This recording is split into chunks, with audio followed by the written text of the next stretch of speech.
Hi, I am Annika Thomson, co-owner of the TP52 J-Bird, together with my husband Ian. We found the boat rotting on a mooring up in Pittwater almost 3 years ago. We bought it in January 2020, having done the 2019 race on Ocean Crusaders Dodgeball. And we shipped the boat up by truck up to Brisbane and spent the last 3 years pretty much replacing everything above the hull. So it's got a whole new deck level on it, which now has 6'8" headroom, which is perfect for me. But also creating a lot more space and a lot more comfort downstairs than you'll see on any of the other standard TP52s. And this was hull number 2, so it's one of the original 3 that were put together to start this class. We also took the old diesel engine out, had a high watertight line in the middle of it, so it's obviously been under the water, so that was no good anyway, and we replaced the engine with a electric drive. We took the cell drive out and put a shaft in, so we moved the whole drive aft a bit, and the old engine bay is now full of our batteries. So we have shortened the cockpit of it, and we have set it up for two-handed. So we have everything literally coming down to the helm station here. So I can stand here, reach my main sheet and also the head sail pretty easily. We're going to run the spinnakers and coats back to the pumps here. So everything is kind of reachable around this area. We have put a very good autopilot off, so when we do trim and also sail changes, we can flick that on, so we have all hands on deck, all 4 of them. We have 2 each, otherwise we are. So that's kind of the cockpit. We have centered everything, so it's easy to reach.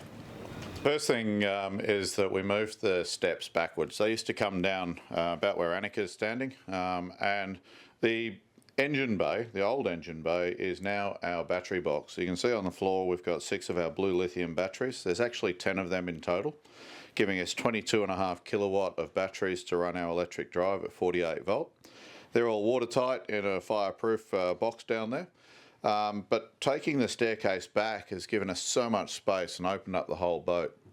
The main feature, of course, I'm 6'4". I got 6'8" headroom in here, and that's a really cool thing for someone who's so tall. Won't be ducking and weaving like all the new TPs.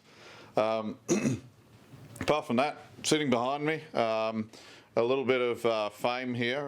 The guy who actually made all of our sofas and everything was the guy who did some upholstery on the work of the Elvis movie, Mike Melfi from Melfi Designs on the Gold Coast, and he's made a pretty nice couch here, and it's pretty easy to get a bit dozy on that and start sleeping. We've got a carbon fibre galley sitting here with a massive fridge and freezer, and next to that we have the microwave convection oven and induction cooktop. So we don't even have gas emissions on this boat. We're literally like cooking on electricity, powered by the sun. Up forward, we've also decided we sail with a lot of ladies, and a little bit of privacy would be nice for them. So we actually have an enclosed head, which will eventually have a shower in it as well. And our nav station, rather than being tucked up underneath the steps, is in a nice open area here, so we can navigate safely all the way down to Hobart. But once you turn around, we find the brains of this whole boat. We don't have an engine bay anymore, we have a control room, we call it. And in the back here, we have a Bell Marine electric drive down on your left there. And then everything else, all the Victron gear is taking the solar panels and recharging batteries, and you know, that Bell Marine drive is so nice to steam around in total silence. It's pretty cool. A couple of the deck features, apart from raising the cabin, is you can see underneath my feet here, I'm actually standing on the Solbian solar panels. There's 9 of them on deck. 124 watt each, and they're actually quite grippy even with bare feet, so they're really cool and formed to the hull. But one of the things, like we're sailing a TP52 short-handed, is sail handling. They're big sails. So up the front we've got an Ubi Maya furler, and it's quite different to most of the furlers you've probably seen before, because the forestay actually furls. There is no tube over the top of it, and it actually looks like a Code Zero furler down the bottom. So yeah, we're really excited to try this out and really get this happening. And on the inside here we'll actually run a carver furler for our storm jib, which might see a bit of work in this Hobart. Eventually, the forward cabin, we haven't got to it yet. We are going to create a nice big V-berth up there. Once again, a bed that can actually fit me. So, you know, next year when we come down, we'll probably be sailing fully crewed next year.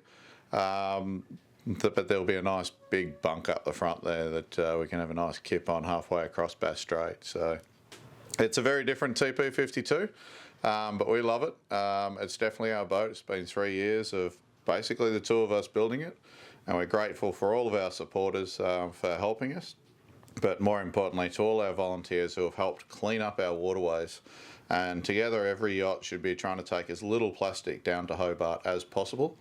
Why import plastic over there? We can go plastic free on our yachts and get rid of those plastic drink bottles. They're a big thing. We just don't need to be like taking lots of rubbish off our yachts down the other end.